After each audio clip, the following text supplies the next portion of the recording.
बिस्मिल्लाहिर्रहमानिर्रहीम। कभी भी अच्छाई को छोटा नहीं समझना चाहिए। भलाई का कोई काम चाहे वो कितना ही छोटा क्यों न हो, वो छोटा नहीं है। दर हकीकत जो उसका सिला है वो छोटा नहीं है। जो नेकी का असर है वो छोटा नहीं है, बल्कि वो बहुत बड़ा है। हम बाज़ औक़ात अपनी ज़िंदगी में चीज़ों को बहुत हकीर समझने लग जाते हैं।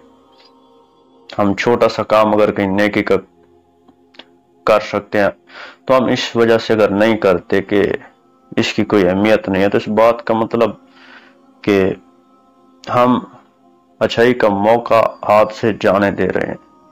अगर हमारे पास कोई बड़ा काम करने की सलाहियत मौजूद है और हमारे पास वसाइल नहीं है, तो अल्लाह ताला हमारी नीयत को देखकर हमें उसका सवाब देगा। लेकिन अगर हम छोटे छोटे काम कर सकते हैं, भलाई के हम छोटे छोटे काम कर सकते हैं और नहीं करते, तो इस बात का मतलब है कि हम अपने आप को मुजरिम बना रहे हैं, हम अपनी अहमियत को घटा रहे हैं। नेकी का काम चाहे जितना भी छोटा, उसका मकसद हमने बंदों को खुश करना नहीं है, उसका मकसद होता है अल्लाह को खुश करना।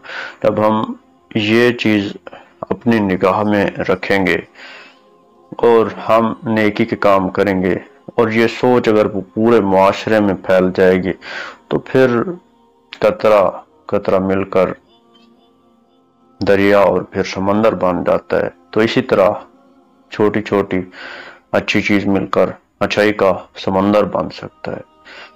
तो हमें अपनी तरफ से पूरी कोशिश करनी चाहिए कि हम बुराई को रोकें और भलाई को फैलाएं।